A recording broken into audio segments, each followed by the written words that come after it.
Now, let me move into a very important element of research. We must understand that research is a very systematic and scientific process of defining, identifying a problem and finding solutions to it. Okay, and those of us who have done PhD is basically doctor of philosophy, right? We don't call it doctor of finance or doctor of management, we call it doctor of philosophy. So there must be some philosophical underpinning or philosophical foundation of the research that you do. That is basically research paradigm. So let me quickly go through these, and then I will follow on to research design and research approaches. Research paradigm, as Kuhan 1970 defined, is the set of common beliefs and arguments shared between scientists or among scientists. And it is about how problems should be understood and addressed. That's what we call research paradigm. So in short, research paradigm is basically understanding and addressing a problem. Understanding and addressing a problem. And that's the purpose of doing research, right? We identify and define a research problem, and we follow a scientific systematic process, and at the end we address the problem, meaning that we have some solutions to the problem. So research paradigm is a worldview about conducting research. So that answers the questions of, how should we start writing literature review and all that. We start with worldview and then regional, and then come back to the context, your country where research is taking place. And then research paradigm basically provides the researchers an idea to choose methods and research design, okay? So to understand the problem, once we understand the problem, then we would be clear of selection of the right kind of research methods, and the right kind of research design to come out with the solution of the problem. All right. So when it comes to research paradigm, broadly we look into two things. One is ontology, and another one we call is epistemology. Okay. Ontology is basically the study of being, So saying that this basically we look at what actually exists in the world about the humans can acquire knowledge. So we are looking at what is existing, and from there we try to understand the phenomena and acquire knowledge. Knowledge is basically having possession of information, okay? I'm going to show you a slide defining what do we mean by knowledge, all right? Most of us, we always talk about knowledge, data, information without really knowing exact meaning of it. So I'm going to have a slide on it. So ontology basically helps researchers recognize how certain they can be about the nature and existence of object they are researching. So ontology basically have the researchers to look at the nature and existence of the process and the problem that we would like to tackle in our research, okay? So it's basically looking at how true, the case is, what extent of really the problem is affecting the people, okay, and looking at the legitimacy of what is real, what is not real, okay, and how do researchers deal with different and conflicting ideas of reality. So when you identify and define a problem, the problem may have many different directions, many different dimensions, and you may find conflicting opinions and conflicting solutions to the problem. For example, now on the COVID-19, as we go through now, we have many different kind of vaccines, and we do not know which one really works, right? There is no established truth yet which one is really working or which one is not working, okay? So when you identify a problem like that and you have a solution, you may have conflicting ideas on the reality. So ontology basically tells you that, identifying different kind of solutions available and understanding the truth of the reality that is we are facing now. Now, under the ontology, we do have two different kind of way looking at. The first one, we look at realist ontology, whereby we will feel that the existence of one single reality which can be studied, okay, understood and experienced the truth, meaning that for realist ontologies, they look at only one solution to a problem, okay? So when there is a problem, there is only one truth, there is only one single element or dimension of a problem. But if you are looking at relativist ontology, This philosophy basically claims that there's no one reality is true. Okay, no one true reality exists. So you are not looking at only one solutions. We are looking at different solutions given the time and places. Okay. Now, the solutions that we have may not be always working at all the time, right? So it depends on the time, depends on the person, depends on the place and all that. A medicine that works very well in Kashmir may not be working very well in Malaysia. You know, the food that make you stronger immune system in your body in Kashmir may not be same as in Malaysia. Okay, so that's what we are looking at. So once you identify and define a problem, the solution may not be universal. You may have a solution, but may not work in different contexts and different people, different time and different places. All right, that's what ontology propagates. All right, so we have realist ontologies. So they look at only one solution to a problem, but relativist ontologies, they look at different dimensions of a problem and try to find different solutions for the different time and different places and different contexts. All right, whereby epistemology is totally different, right? Ontology and epistemology. Epistemology is, the term itself comes from the episteme, the Greek word, which means the knowledge, all right? So epistemology is going into straight to the word of knowledge.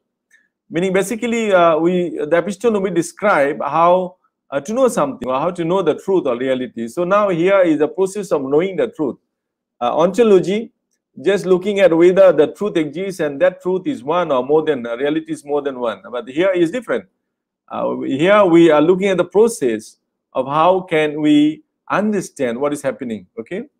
So the knowledge, its nature and forms, and how it can be acquired, and how it can be communicated to other human beings. That is epistemology. So in a research, you will have definitely both philosophy there, right? Ontology and epistemology. But in epistemology, we have different formats, and we will look at that after this slide, and we try to understand it, all right?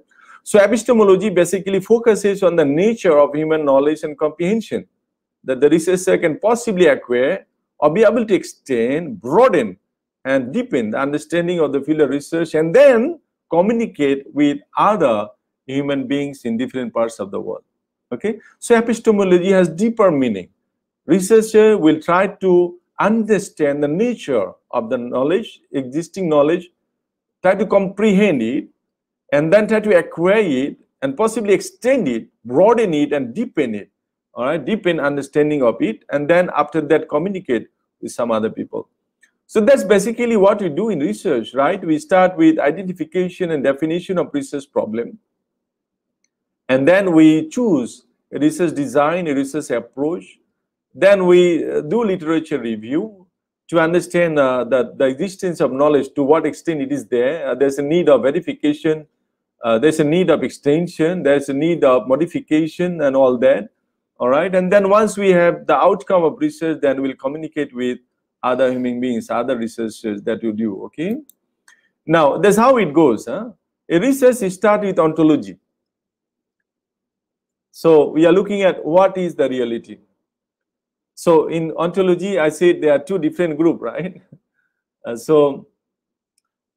It could be just one reality, but it could be more than one, different dimension of a reality. So you have to define that at the beginning of the research. That's what we call it ontology.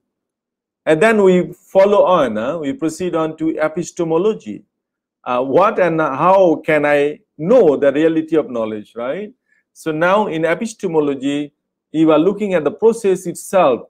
How are you going to know, the existence of the reality, whether you have different dimension and all that, and what is affecting or what is contributing to the problem that we have? That is epistemology. From there, we proceed on to theoretical perspective. What approach can we use to get the knowledge? So now we will have two approaches. We'll look at it, inductive and deductive. I will have slides on it and I'll discuss about it. And then we proceed to methodology. What procedure can you use to acquire knowledge? Now we are going into procedures, right? So possibly we'll talk about research design. What tools can we use to acquire the knowledge? So now we are talking about qualitative method or quantitative method. And then you are looking at data sources. Are you going to look at primary sources or secondary sources. You are collecting primary data, secondary data, all right? So this is a comprehensive philosophical view of a research. We start with ontology, proceed to epistemology, then we proceed to theoretical perspective, we look at methodology, then method, and then we look at the sources where we can collect the data, all right? If you have any questions, please put that at this moment in the chat box, and later I will try to answer. If you have any queries or any debates, any disagreement on the presentation, I will try to handle that. We'll open up the session for you, right? But again, the session is online. You have to put the questions on the live chat box, and I'll try to handle that. Now, these are the three mainstream when you look at epistemology. Okay, we divide them into three groups: positivist, constructivist, and pragmatics. Okay, we do have also researchers, they will combine constructivists and pragmatists together and make it one.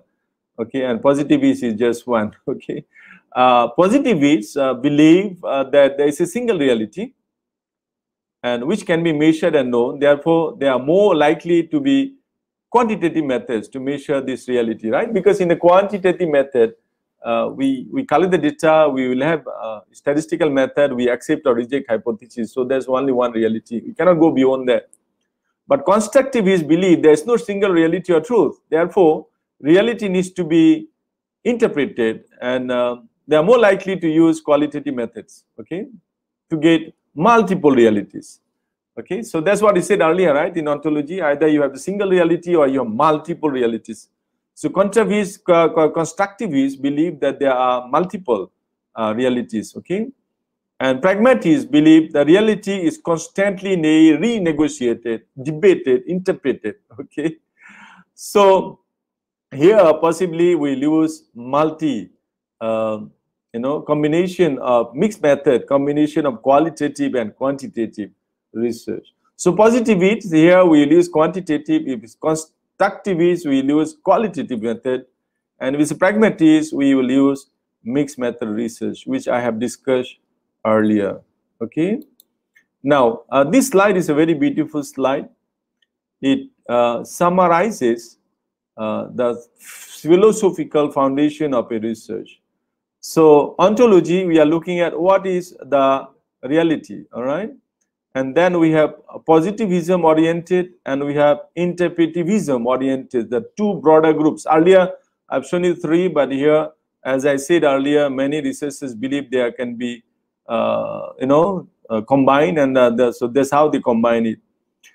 So if it is positivism oriented research, then we divide into two, positivism and post-positivism. So in the positivism, ontology is basically looking at objective reality. In epistemology, you are looking at dualism, like researcher and research. We look at the replicable findings, right? So we're looking at past research which can be taken again and we do replicated, can be replicated, and then you do on research again. This positivism. What methodology do we use? It's going to be experimental, it's going to be deductive, it's mainly going to be quantitative, and we'll look at cause and effect relationship when you do statistical analysis, okay? So that's the positivism. So looking at this column, once you identify a research problem and you start conducting the research, then you have to take a stand. Either you are following the positivism philosophy, or post-positivism philosophy, or interpretivism philosophy, or constructivism philosophy, okay? So this is the first one. If you're positivism, you are looking at the objective reality, you are replicating the previous work, possible, right? It's going to be experimental, deductive, and quantitative research. That's how it is. If it is a post-positivism philosophy, then ontology, you are looking at critical realism. So reality is imperfectly apprehendable, okay? So you are looking at the reality, you are not just accepting as it is. So you have been critical, you have been inquisitive, you are using more analytical mind to look at the problem, going to deeper into it, and you are looking at different dimension of a problem, right? That's what you look at. Here you are saying dualism is not possible, meaning that you are not really, you are saying that replication finding is probably true. So, but probably true, but there could be new findings. Okay, so you might not be fully replicating his study. Rather, you may follow the previous research, and then you may have your own inference. You may introduce new variables, or you may be validating or nullifying a theory or extending a theory. All right, so here you try to explain more than the earlier positivism part that you have. Okay, so this is further extension of positivism, post-positivism. If you are following this philosophy, then your research definitely is going to be experimental. It would be a quantitative method. It's manipulative because you are looking at different dimension of a research problem. It's a scientific community plays important role in validation. As I said earlier, it might be validating or extending a theory, right? And then here is very specific. We might be using probability sampling. I'll be talking about that later. And the other group of researchers, the philosophers, they fall in interpretivism. Okay, interpretivism oriented. Interpretivism oriented. Here we'll again divide into two: interpretivism and constructivism. All right. So interpretivism, basically, we interpret the knowledge and we try to understand the reality happening there. So this one mainly qualitative research. Is purposive or multi-purposive sampling is used for here. All right, so you are not going to really what you call that, once you have a findings, you are not going to try to make it like, you know, for everyone. All right, so that's the interpretivism. And constructivism, here we will construct the knowledge. Okay, in interpretivism we interpret the knowledge, but here we'll construct the knowledge. Okay, so the reality can be constructed. So it is more difficult, advanced stage than the interpretivism. So here you have a theory, and from there you are extending it, or you are coming out possibly a new theory. All right, so it is completely qualitative method. So if you look at that, positivism oriented, if you follow this philosophy, research would be quantitative. All right, and if you are following interpretivism oriented philosophy, then your research is going to be qualitative. So post-positivism is the extension of positivism, and constructivism is the extension of interpretivism. Okay, so in positivism we just understand what is happening, we replicate the research, so we accept it. But post-positivism, we will extend from there. We look at different possibilities and we try to come out with a solution to to tackle the different dimension of a problem. Whereby in interpretivism, we try to understand and interpret the knowledge, existing knowledge. But in constructivism, we will try to construct a new knowledge. Completely a new theory will be developed and shared with other researchers. That is constructivism.